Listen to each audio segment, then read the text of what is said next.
Students, today we are going to continue the topic of hybridization. If you remember, in the uh, last lecture, okay, or the last part of the lecture, we had discussed about different hybridization. उसमें basically carbon का हम लोग ने discuss किया था कि carbon का sp2 और sp3, okay, and also its shape. I had told you all to make this table, okay, wherein Z जो मतलब total number of bond pair और लोन पेयर होता है, अगर दो होंगे तो एस पी होगा, तीन होगा तो एस पी टू होगा, चार होगा तो एस पी थ्री होगा। देखो एक एस और पी के तीन तो टोटल चार हुए ना। पाँच होगा तो एस पी थ्री डी होता है, छः होता है तो S P three D two. Okay, so here also I have drawn this table again and today we are going to just calculate z, okay, and calculation of z is nothing but it is the z is nothing but total lone pair and bond pair in a particular arrangement of atoms. Okay, here you can see, please do draw this table. यहाँ पे देखो arrangements भी दिए हैं, दो हैं तो linear, तीन है तो ट्राइगोनल प्लेनर, चार है तो टेट्राहेड्रल, पाँच है तो ट्राइगोनल बाय मिडल और सिक्स है तो ऑक्टाहेड्रल। ओके, और यहाँ पे देखो ये तो अरेंजमेंट हमें शेप बता रहा है, ज्योमेट्री तो नहीं बता रही है। ज्योमेट्री के लिए ये वाला पार्ट हमें ये पढ़ना चाहिए, ठीक है। इसको मैं और डिटेल में अभी डिस्कस करूँगी, ज्योमेट्री आया कैसे, ठीक है। Now I am this and basically when we are going to study VSEPR theory further, then you will understand this concept better. Now calculation of Z is here. This is a old formula to find hybridization. It is the total number of sigma bond plus lone pair on central atom, ठीक है। and Z can be sp, sp2, Z when it is 2 it will be sp. You have to देखो chemistry में थोड़ा learn भी करना पड़ता है, you should to learn this. okay, चार होंगे तो sp3, पाँच होंगे तो sp3d और छः होंगे तो sp3d2. very good. now moving further, let us apply this formula in a sum. like SO3 is given, for this condition structure you should know. और ये पॉसिबिलिटी नहीं कि हम हर एटम का हर कंपाउंड का स्ट्रक्चर याद कर ले, ये सुनो, तो इसीलिए ये फेल हो गया है फॉर्मूला। लेकिन मैं फिर भी बताती हूँ, अगर स्ट्रक्चर दिया है तो ऐसा भी आ सकता है ना, पर्टिकुलर स्ट्रक्चर दे दे और बोल दें कि number of sigma pi bond he calculate कर लो। तो सिग्मा पाई बॉन्ड तो आप लोग को पता है, पहला अगर डबल बॉन्ड में पहला बॉन्ड सिग्मा होता है, दूसरा पाई, पहला बॉन्ड सिग्मा दूसरा पाई, पहला बॉन्ड सिग्मा दूसरा पाई, तो टोटल सिग्मा कितने हैं, तीन है। और पाई बॉन्ड से फॉर्मूला में तो पाई बॉन्ड से लेना देना कुछ है ही नहीं, क्योंकि फॉर्मूला में क्या बता रहा था, calculate Z is number of sigma bond plus lone pair of central atom. Now since in this atom there is no lone pair on central atom, so lone pair वाला पार्ट को zero लिख देंगे और उसके बाद में हम उसको दोनों को ऐड करके टोटल कितना हुआ, तीन। तीन मतलब हाइब्रिडाइजेशन क्या होगा, तीन के लिए हाइब्रिडाइजेशन क्या है, sp2। तो इसी तरह हम लोग को पता चलता है। ओके, एक और एग्जांपल देख लीजिए वाटर का। Okay, here again you can see this is water, right, oxygen बीच में। स्ट्रक्चर तो आप लोग को ये तो बेसिक स्ट्रक्चर्स तो पता ही होगा, राइट। तो वाटर का तो ऐसा स्ट्रक्चर है, दो लोन पेयर है और दो बॉन्ड पेयर है हाइड्रोजन के साथ, राइट। तो सिग्मा बॉन्ड दो हैं और लोन पेयर दो हैं, टोटल मिला के चार। चार यानी कि हाइब्रिडाइजेशन क्या होता है, चार यानी कि हाइब्रिडाइजेशन sp3 होता है।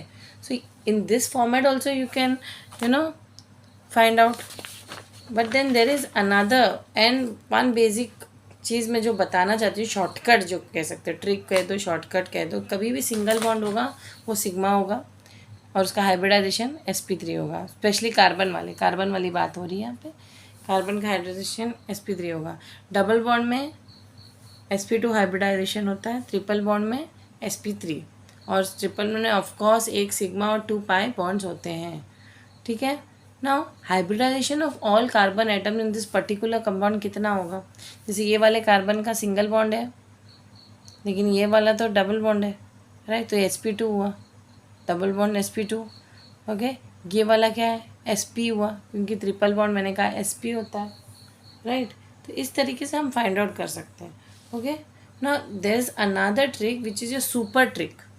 क्या है ये, super trick. Why super trick, because by using this you can definitely shortcut से बिना स्ट्रक्चर भी अगर आपको नहीं दे, जैसे अमोनिया का स्ट्रक्चर आपको नहीं आता है लेकिन ये फॉर्मूला आता है और ट्रिक पता है, तो आप लोग कैलकुलेट कर सकते हो। कैसे कर सकते हो? फॉर्मूला क्या है? Z is equal to half number of valence electron on central atom plus positive charge अगर है तो एटम में, जैसे यहाँ पे पॉजिटिव चार्ज नहीं है, लेकिन अगर नेगेटिव चार्ज भी नहीं है, नेगेटिव चार्ज हो तो माइनस कर देना फॉर्मूला में, नेगेटिव चार्ज हो तो ऐड करना, पॉजिटिव चार्ज हो तो माइनस करना, यहाँ पे कंफ्यूज ना होना। नेगेटिव चार्ज माइनस नहीं, नेगेटिव चार्ज प्लस करते हैं। क्यों नेगेटिव चार्ज प्लस करते हैं? ये मैंने आप लोगों को पहले भी लेक्चर में बताया, इसलिए प्लस करते हैं क्योंकि नेगेटिव चार्ज कोई भी एटम पे आ रहा है यानी कि वो इलेक्ट्रॉन एक्सेप्ट कर रहा है ना, इसीलिए वो ऐड हो रहा है। और पॉजिटिव चार्ज माइनस इसलिए करते हैं क्योंकि उससे इलेक्ट्रॉन जा रहा है, ठीक है। Plus number of monovalent atoms. Monovalent atoms क्या होते हैं हमारे? जल्दी बताइए। मोनोवैलेंट एटम्स होते हैं हमारे hydrogen, chlorine, fluorine, bromine etcetera. Now in this case you can C, put this formula over here. अगर नाइट्रोजन फाइंड आउट करना है आप लोग को अमोनिया में, इसका आपको Z फाइंड आउट करना है, ओके। हाइब्रिडाइजेशन बताना है इस सेंट्रल मेटल एटम का। तो क्या है? N is what over here, formula में डालो N का वैलेंस इलेक्ट्रॉन कितना है? नंबर ऑफ वैलेंस इलेक्ट्रॉन 5 है, और देखो ना पॉजिटिव चार्ज है ना नेगेटिव चार्ज है, लेकिन क्या है? नंबर ऑफ मोनोवैलेंट एटम्स है, हाइड्रोजन मोनोवैलेंट एटम है ना, तो 3 है। ऐड करके कितना हुआ? 4, मतलब ऐड करो और डिवाइड बाई 2, आंसर 4 आएगा। 4 के लिए हाइब्रिडाइजेशन क्या है? ये हमने अभी तो बताया था आपको। 4 के लिए हाइब्रिडाइजेशन क्या होता है? sp3। देखो ये टेबल देखो याद कर लेना चाहिए आप लोगों को, बहुत ईजी है। 2 है तो sp, 3 है तो sp2, 4 है तो Z, अगर 4 है तो sp3, 5 है तो sp3d। डी की एंट्री होती है कि p में मैक्सिमम 3 ही होते हैं। फिर 6 में sp3d2, और भी आगे है लेकिन इतना ही आप लोग को एग्जाम में आएगा, ओके। नेक्स्ट है O इन H2। देखो मैंने यहाँ पे स्ट्रक्चर नहीं बनाया, डायरेक्टली कर रही हूँ मैं बिना स्ट्रक्चर के, फॉर्मूला यूज़ करके, सुपर ट्रिक यूज़ करके। तो क्या है? अगेन Z फाइंड आउट करना, हाफ कितना है हमारा? नंबर ऑफ वैलेंस इलेक्ट्रॉन कितने हैं? 6 हैं। किसके number of valence electron? Central metal atom का करना है आपको। 6 तो 8 एटॉमिक नंबर है, 2,6 तो 6 उसके वैलेंस इलेक्ट्रॉन हुए, प्लस 2। 2 क्या है? 2 क्या है? जो हमारा monovalent atom, number of mono, क्योंकि पॉजिटिव और नेगेटिव चार्ज इस पर्टिकुलर कंपाउंड में नहीं है, तो टोटल क्या हुआ? 4 आता है। डिवाइड करके देखिए टोटल क्या हो गया? 4 हो गया। 4 यानी कि sp3 है, 4 यानी कि sp3, तो sp3 हाइब्रिडाइजेशन। दोनों की शेप क्या है? टेट्राहेड्रल। ये तो आप लोगों को पता है, दोनों की शेप और ज्योमेट्री टेट्राहेड्रल है। नहीं, ज्योमेट्री बदलेगी। क्यों? क्योंकि यहाँ पे लोन है, और वो जो है वैलेंस बॉन्ड जो VSEPR थियरी से हमें पता चलेगा। यहाँ तो हम सिर्फ शेप पढ़ रहे हैं, ज्योमेट्री हम आगे पढ़ेंगे, ठीक है। Now there are certain sums I'm giving you all for homework which you all can try like this only. If you all want me to do, I'll do it. Okay, but still you all try it for your homework. Like S in SiF4 formula क्या है हमारा? Formula क्या था? Z is equal to, मैं formula फिर से लिखती हूँ, half then what? Number of valence electron on central atom plus what? Negative charge minus positive charge plus number of monovalent atoms, okay. This was the formula, now put it.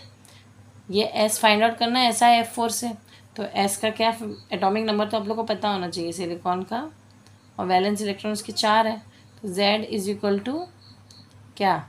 Half again, then what is the number of electrons? 4 of Si, and fluorine mono, क्योंकि negative charge positive charge तो है नहीं formula में, मतलब ये particular compound में, तो directly आप लोग नंबर ऑफ मोनोवैलेंट ऐड कर लीजिए। कितने हैं? 4 है। टोटल कितना हुआ? 8 डिवाइड बाई 4। कितना हुआ? 8 डिवाइड बाई 4, 4 ही होता है, और हाइब्रिडाइजेशन 4 का क्या होता है? sp3, और टेट्राहेड्रल उसका, ओके, होता है। नेक्स्ट ना, इसी तरह नेक्स्ट सम करिए, S इन SF4। तो यहाँ पे सेंट्रल मेटल एटम S है, तो फॉर्मूला डालिए, Z is equal to half, S का valence electron 6 plus monovalent atom 4, positive charge negative charge नहीं है, इस वजह से आंसर क्या आएगा, 6 + 4 कितना हुआ 10, 10 डिवाइड बाई 2 5, और ये sp3 कितना होगा 5, यानी कि sp3d। पी में मैक्सिमम 3 होता है ना, और इसकी जो ट्राइगोनल बाय पिरामिडल इसका शेप होगा। ओके, उसी तरह you can continue for other sums also. S in H2S, so what it will be, S in H2S, Z is equal to half 6 + 2, क्योंकि 6 उसका S का वैलेंस इलेक्ट्रॉन है, 2 उसके monovalent atoms है, टोटल यहाँ पे आ जाएगा 4, again sp3, again you know what is sp3, tetrahedral. हाँ, this is one is interesting, और ये वाला एग्जाम में बहुत आता है। यहाँ पे देखिए 3 एटम्स हैं, और Ze का आपको सेंट्रल मेटल है आपका, तो Ze का ही आपको Xe दैट इज जेनॉन का ही आपको क्या करना है, हाइब्रिडाइजेशन फाइंड आउट करना है। क्या है Xe हाफ 8 है ना इसका वैलेंस इलेक्ट्रॉन, प्लस देखो मोनोवैलेंट एटम्स तो 2 ही हैं, तो 2 ऐड करो, ऑक्सीजन को इग्नोर करो ना, वो मोनोवैलेंट एटम है ना, पॉजिटिव नेगेटिव किस में भी नहीं लेना है, इसको इग्नोर मारो। क्या मारो, इग्नोर मारो। तो यहाँ बच्चे कंफ्यूज हो जाते हैं, करना क्या है मैम, 3 आ गए, क्या करना है, तो इग्नोर मारिए, और बाकी जो फॉर्मूला में जैसा है सिस्टम वैसे ही रखिए। तो यहाँ पे क्या आ गया आंसर, ओके 8 + 2 10, 10 डिवाइड बाई 2 कितना हुआ 5, ओके 10 डिवाइड बाई 2 कितना हुआ 5, और अगेन हाइब्रिडाइजेशन कितना हुआ, क्या हुआ sp3d, वेरी गुड। ओके, और शेप तो वही होगा ना, trigonal bipyramidal. Next Xe and X4, यहाँ पे देखो Xe इन XeF4, तो यहाँ पे Xe है, Z is equal to half, इसका भी 80 होगा, प्लस 4 मोनोवैलेंट आइटम्स है, इस वजह से टोटल कितना हुआ 8 + 4, अगेन क्या होगा 12, डिवाइड बाई 2 6।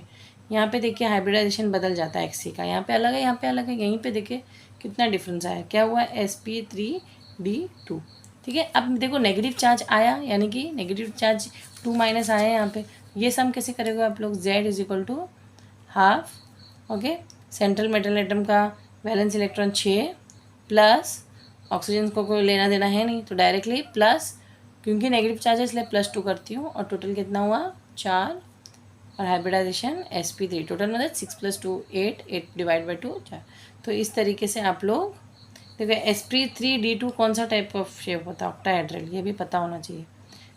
ये पता होने के लिए मैं आप लोगों को एक तरीका बताऊंगी याद करने का, ठीक है, हाउ टू रिमेंबर, कि कैसे करना है हम लोगों को याद, ये भी है। अब नेक्स्ट थियरी जो मैं पढ़ाने जा रही हूँ वो EVSEPR थियरी है। सी व्हाट हैपेंड इज, हमें बेसिकली अभी एक पर्टिकुलर एग्जांपल देखिए, आप लोग फॉर्मूला पढ़ने से पहले एग्जांपल देखिए, देखो ये मीथेन है, ये अमोनिया है, वाटर है, राइट। अब तुम सबका हाइब्रिडाइजेशन फाइंड आउट करो, सबका आप कैलकुलेट करो जैसे मैंने सिखाया है, मैंने करके यहाँ पे दिखाया है। ये हाफ कार्बन का 4 है वैलेंस इलेक्ट्रॉन, और 4 मोनोवैलेंट एटम, 4 उसका Z 4 आया, 4 यानी कि hybridization sp3, right, done, very good.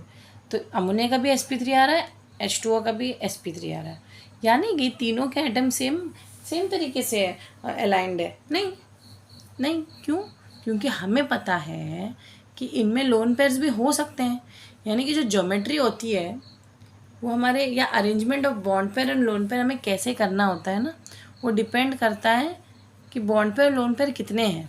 अब इसमें इस पर्टिकुलर आइटम में शेप ही उसकी ज्योमेट्री होगी, क्यों, क्योंकि ये इसमें 0 लोन पेयर है, लेकिन अमोनिया में हमें पता है कि लोन पेयर 1 है ना, और ये भी पता है हमें कि वाटर में 2 लोन पेयर है, तो इसलिए इन तीनों के स्ट्रक्चर आप देखिए कितना डिफर कर रहा है।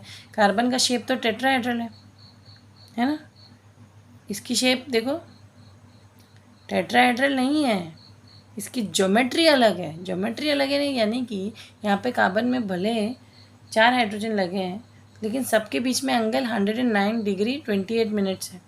यहाँ पे 4 बॉन्ड पेयर बन रहे हैं, यहाँ पे एक लोन पेयर है और 3 बॉन्ड पेयर है, और ये 3 बॉन्ड पेयर होने की वजह से भले उसका शेप टेट्राहेड्रल था, लेकिन यहाँ पे एक लोन पेयर आने की वजह से याद रखना लोन पेयर जो है बॉन्ड पेयर के साथ रिपल्शन करता है, ठीक है, लोन पेयर बॉन्ड पेयर के साथ रिपल्शन करता है, इसीलिए ये एंगल जो इतना था वो थोड़ा इतना आ जाता है, इतना से इतना से इतना आ जाता है, थोड़ा कम हो जाता है, रिपल्शन की वजह से उसको धक्का दे देता है अंदर की तरफ से। और इसी तरह अगर दो दो लोन पेयर में तो सबसे ज़्यादा रिपल्शन होता है, तो इसीलिए ये एंगल और कम होने लगता है। तो ये आप लोगों को डिफरेंस पता होना चाहिए, ठीक है, कि कैसे लोन पेयर और बॉन्ड पेयर होने की वजह से शेप और ज्योमेट्री इफेक्ट करती है। यही VSCPR थियरी है, यही VSCPR थियरी है कि अगर मैं इसके पोस्टुलेट डिस्कस करूँ वन बाय वन, इसमें होता क्या है, इसमें ये हो रहा है कि जो इलेक्ट्रॉन पेयर जो होते हैं are always repelling each other. Electrons है तो आपस में एक दूसरे को रिपेल करना लाजमी है। They are trying to repel, they are trying to remain far apart. जो डिफरेंट इलेक्ट्रॉन पेयर्स होते हैं ये डिफरेंट ऑर्डर ऑफ रिपल्शन होता है। जैसे कि अगर ये एक बॉन्ड पेयर है, लोन पेयर है, तुम्हें पता है सबसे ज़्यादा मैंने क्या कहा, लोन पेयर और लोन पेयर के बीच में रिपल्शन होता है compare to lone pair and bond pair. ठीक है, बहुत कंफ्यूजिंग वाली बात नहीं है। सबसे ज़्यादा रिपल्शन किस में हो रहा है, लोन पेयर और लोन पेयर के बीच में। उससे कम होगा लोन पेयर और बॉन्ड पेयर में, सबसे कम रिपल्शन बॉन्ड पेयर और बॉन्ड पेयर में होता है। तो लोन पेयर बॉस है सबका, ठीक है। अब यहाँ पे थर्ड पॉस्टुलेट क्या है, if lone pair is zero then geometry is shape. यानी कि अगर टेट्राहेड्रल, जैसे इस केस में लोन पेयर था ही नहीं, तो ज्योमेट्री भी इसकी टेट्राहेड्रल है और शेप भी इसकी टेट्राहेड्रल है। लेकिन अमोनिया में भले शेप टेट्राहेड्रल लेकिन ज्योमेट्री बदल जाती। क्यों? क्योंकि एंगल्स बदल जाते हैं। लोन पेयर ने इसको धक्का दिया एंगल को अंदर की तरफ से, तो लोन पेयर और ज्योमेट्री सेम नहीं रहती है। तो मैं डिस्कस करूँगी किसकी क्या है, ठीक है। तो ये की पॉइंट है, अगर लोन पेयर ज़ीरो है तो geometry is shape, else geometry is not equal to shape. फिर geometry is not equal to shape. जैसे यहाँ पे शेप इसका टेट्राहेड्रल है लेकिन ज्योमेट्री अलग है। ज्योमेट्री ये टेट्राहेड्रल, ज्योमेट्री में लोन पेयर को हटा के देख लो, क्या ये टेट्राहेड्रल है? नहीं। तो ये क्या है मैं बताऊंगी अभी, ठीक है।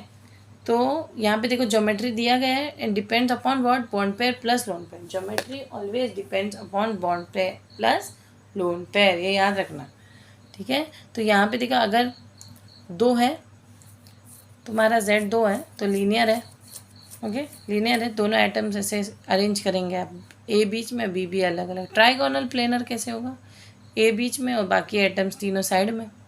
अगर तीन है, अगर चार है तो ऑब्वियसली चार, जैसे कार्बन में इस तरीके से, मीथेन में। और ट्राइगोनल बाई पिरामिडल का, ये मैं रिवीजन करवा रही हूँ उस डायग्राम। ट्राइगोनल बाई पिरामिडल किसको कहते हैं, तीन ऐसे अरेंज होता है, एक ऊपर इक्वेटोरियल पोजीशन पे, और ऑक्टाहेड्रल में शेप ऐसा होता है। Now shape always depends upon surrounding atoms. तो ये जो शेप में ये शेप बता रही थी, ये सराउंडिंग एटम्स में डिपेंड करता है, okay, only on bond pair. यहाँ पे सिर्फ बॉन्ड पेयर की देखते हैं हम लोग, लोन पेयर को नहीं देखते। लोन पेयर अगर हमने देख लिया तो डिपेंड क्या, लोन पेयर हमें क्या बताता है, ज्योमेट्री।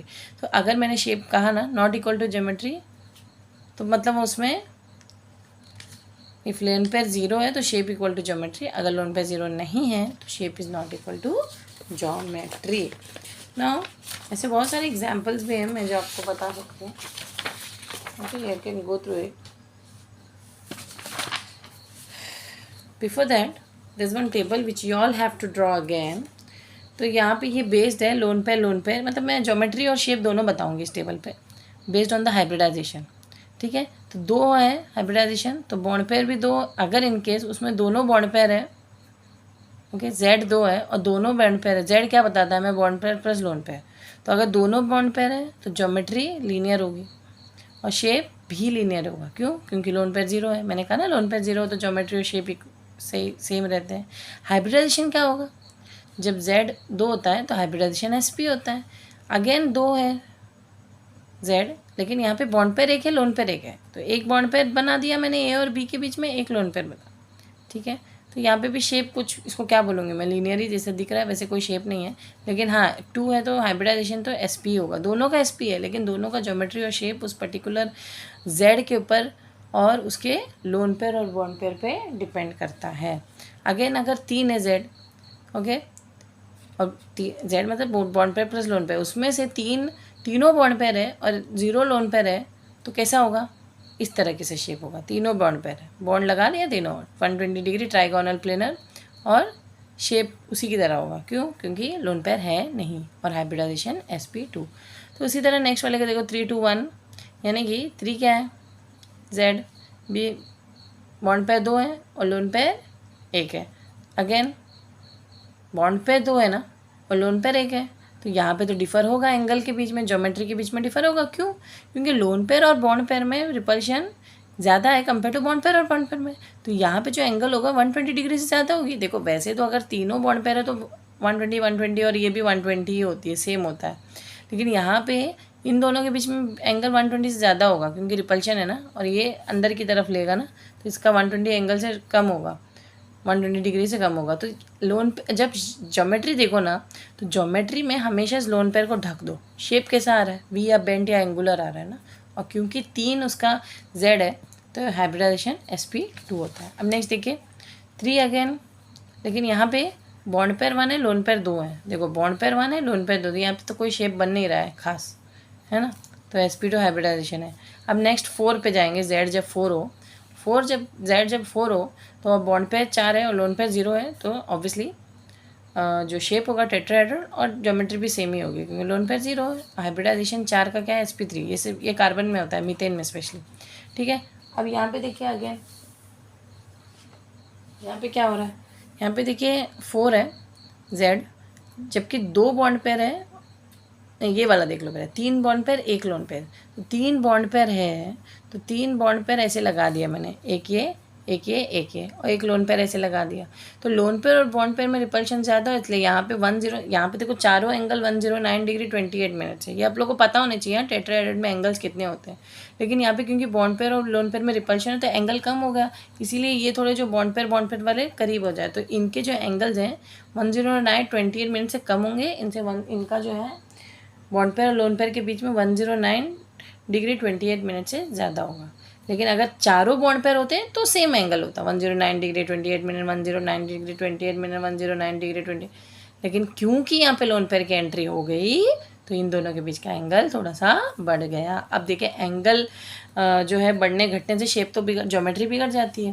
तो ज्योमेट्री में मैंने क्या कहा, इसको भूल जाओ, ये ऊपर वाले को भूल जाओ, तो क्या किस टाइप का शेप है? इस तरीके से शेप है ना, इस तरीके का शेप है ना, ट्राइगोनल प्लेनर कह सकते हो आप लोग इसको, है ना। अब नेक्स्ट वाला देखिए, ये देखो 4 है, 2 लोन पेयर 2 बॉन्ड पेयर, जैसे पानी में भी है। ये लोन पेयर होने की वजह से लोन पेयर और लोन पेयर में रिपल्शन सबसे ज़्यादा है, तो यहाँ पे जो है एंगल होगा ग्रेटर देन 109 डिग्री 28 मिनट्स, और यहाँ पे लेस देन 10, क्योंकि बॉन्ड पेयर का रिपल्शन लोन पेयर और लोन पेयर के रिपल्शन से कम है, इसलिए यहाँ पे एंगल कम होगा। अगेन शेप देखना है तो देखिए, इसको बंद कर दीजिए, एंगुलर या बेंड या वी शेप दिख रहा है। हाइब्रिडाइजेशन 4 का sp3 ही होता है, चाहे 2 लोन पेयर हो चाहे 2 बॉन्ड पेयर हो, वो नहीं फ़र्क पड़ता है। 4 अगर आया z तो हमेशा याद रखना कि ज्योमेट्री हाइब्रिडाइजेशन sp3 होता है। अगर 5 अगर हो z तो हाइब्रिडाइजेशन sp3d होता है, ये तो समझ में आ गया मैम। लेकिन अगर बॉन्ड पेयर वो पांचों ही बॉन्ड पेयर बना लिए और 0 लोन पेयर, तो शेप कैसे होगा? तो वही जो ज्योमेट्री और शेप सेम होगा, यानी कि यहाँ मैंने ये बताया था ना टेबल, ट्राइगोनल बाइपिरामिडल, ठीक है। हमेशा याद रखना है जो भी ज़्यादा इलेक्ट्रोनेगेटिव एटम होते हैं they always occupy equatorial position, जैसे क्लोरीन है, ब्रोमीन है, इसको इस पोजीशन पे लगाना, अब बाकी एटम्स को इस पोजीशन पे लगाना, ठीक है। याद रखना है इसको, बहुत अच्छे से याद रखना। अब यहाँ पे देखिए 5 में से अगर 5 जेड है, ओके 5 जेड है, इसमें से 4 बॉन्ड पेयर है 1 लोन पेयर है, तो वही करिए आप, 4 बॉन्ड पेयर और 1 लोन पेयर, तो वही शेप होगा, बस एक को लोन पेयर बना दो। लोन पेयर हमेशा एक्सियल पोजीशन पे करो, ठीक है, कोशिश करो कि एक्सियल पोजीशन पे बनाना, ठीक है। और जो वैसे वाले एटम्स हैं नेगेटिव एटम्स, ज़्यादा इलेक्ट्रोनेगेटिविटी एटम्स, उनको इक्विटोरियल पोजीशन पे लगाना। तो यहाँ पे देखो ट्राइगोनल बाइपिरामिडल इसका शेप है, and lone pair are placed at axial position, इसको हाईलाइट करिए, lone pair are placed at axial position and more electronegative atom are occupy equatorial position. इसको रट लो, अच्छे से रट लो, you have to do rote learning for this. Your again वो 4 बॉन्ड पेयर और 1 लोन पेयर है, तो 4 बॉन्ड पेयर तो चारों बॉन्ड बना दिया, लोन पेयर है तो शेप किस तरह का है? सीसॉ शेप दिख नहीं रहा है? सीसॉ तो लग रहा है ना, सीसॉ ऐसे ही होता है ना, इधर 2 लोग बैठे हैं और बीच में ये स्टैंड है इस तरीके से, तो इसको सीसॉ शेप बोलते हैं, ठीक है। अब नेक्स्ट वाला देखिए, और sp3d इसका देखो 5 अगर z है तो sp3d ही इसका क्या होगा? हाइब्रिडाइजेशन। लेकिन सिर्फ बॉन्ड पेयर लोन पेयर की वजह से ज्योमेट्री और शेप बदल जाता है। देखो यहाँ पे 3 बॉन्ड पेयर 2 लोन पेयर है, तो 3 बॉन्ड पेयर ऐसे लगाए, लोन पेयर जैसे मैंने कहा एक्सियल पोजीशंस पे लगाए, यहाँ 2 लगा दिए, ठीक है। पहले ऐसे लगा दो, एक है तो इधर लगा दो, दो है तो आपस में अगल बगल, और तीन हो तो फिर तीसरा वाला इधर लगा दो। और जैसे मैंने कहा बाकी जो बॉन्ड पेयर है लाइन ऐसे दिखा देना। देखिए यहाँ पे देखो टी शेप, ये तो ट्राइगोनल, ये दोनों ट्राइगोनल बाय पिरामिडल है, लेकिन शेप देखो यहाँ पे टी शेप बन रहा है और यहाँ पे लीनियर बन रहा है, ठीक है। और दोनों का sp3d क्या है, हाइब्रिडाइजेशन, ठीक है स्टूडेंट्स। Very very important. अब देखो इस तरीके से अगर सम आ गया, क्योंकि देखो VSEPR थ्योरी भी फाइंड आउट करने के लिए हमें पर्टिकुलर फॉर्मूला यूज़ करना पड़ता है। Z is equal to half number of valence electron on center atom plus negative charge minus positive charge plus number of monovalent atom. तो अगर आप लोगों को क्वेश्चन आया ZeO3F2 में आपको ZE का वो फाइंड आउट करना है हाइब्रिडाइजेशन, या आप लोग को ये पर्टिकुलर कंपाउंड का ज्योमेट्री और शेप बताना है, कुछ नहीं, बहुत इजी है। Z is equal to half central metal atom क्या होगा, ZE होगा। 8+2 ऑक्सीजन को इग्नोर मारो ना, सेंट्रल मेटल एटम को ऐड करो, और पॉजिटिव और नेगेटिव चार्ज है नहीं फॉर्मूला में इस पर्टिकुलर कंपाउंड में, तो हम इग्नोर मारते हैं। तो 5 कितना हुआ, 5 हुआ ना, सब कैलकुलेट, 8+2 10, 10 डिवाइड बाई 2 5, तो 5 हो गया हाइब्रिडाइजेशन sp3d। ये तो ठीक है, लेकिन इसमें बॉन्ड पेयर भी है लोन पेयर भी है, तो बॉन्ड पेयर और लोन पेयर कितने हैं, तो अरेंज करिए। ZE को बीच में रखना, सेंट्रल मेटल एटम को हमेशा बीच में रख दीजिए। ऑक्सीजन और फ्लोरीन में सबसे इलेक्ट्रोनेगेटिविटी क्या है, फ्लोरीन, तो ये इक्विटोरियल पोजीशन लेगा, और बाकी ऑक्सीजन को कौन सा पोजीशन लेना पड़ेगा, कौन सा लेना पड़ेगा, एक्सियल पोजीशन, ठीक है। तो ज्योमेट्री क्या है, trigonal bipyramidal, lone pair 0 है, इसीलिए शेप और ज्योमेट्री सेम है, ज्योमेट्री और शेप दोनों ट्राइगोनल बाय पिरामिडल है। देखिए इस केस में दिख रहा है, देखिए XeF2 में क्या हो रहा है, XeF2 में Xe अगेन 8 है, F 2 monovalent atom, 8+2 10, 10 divide by 5, यहाँ पे भी sp3d आया। लेकिन अब यहाँ पे देखिए अगर आप डायग्राम बनाने जाओगे तो क्या होगा, Xe को बीच में ले लिया, Xe को बीच में ले लिया, 5 बॉन्ड है, उनमें से 2 अगर लोन, देखिए आप लोग देख के भी समझ रहे, 2 बॉन्ड पेयर हो गए और इलेक्ट्रोनेगेटिव एलिमेंट है तो ज़्यादा है, तो फ्लोरीन इधर लगा दिया, तो बाकी के 3 बॉन्ड क्या है, 5 में से 2 इधर लगा, तो 3 क्या है, 3 हमारे लोन पेयर्स है। तो इनको हम कौन से पोजीशन पे लगाएंगे, हम इनको एक्सियल पोजीशन पे लगाएंगे, ठीक है। क्योंकि देखो हमें वो जैसे ही हमें हाइब्रिडाइजेशन मिल जाता है ना, उसको देख के हमें समझना चाहिए कि इसी में से हमें कैलकुलेट करना कि लोन पेयर कितने हैं, बॉन्ड पेयर कितने हैं। अब क्योंकि बॉन्ड पेयर हमें पता चल जाता है, कैसे, हम स्ट्रक्चर को देख के ही पता चल, मतलब वो फॉर्मूला देख के समझ जाते हैं ना कि 2 बॉन्ड पेयर है तो बचे हुए लोन पेयर ही होंगे, 3 लोन पेयर लगा दिया हमने एक्सियल पोजीशन पे। तो शेप क्या है हमारा, देखो ज्योमेट्री तो, शेप हमारा क्या है, लीनियर है, ठीक है, शेप हमारा बॉन्ड पेयर पे डिपेंड हो रहा है ना, इसको शेप जब भी देखो तो इनको हटा दो, क्या है, लीनियर है, ठीक है। इस तरीके से आप लोग फाइंड आउट कर सकते हो, ओके।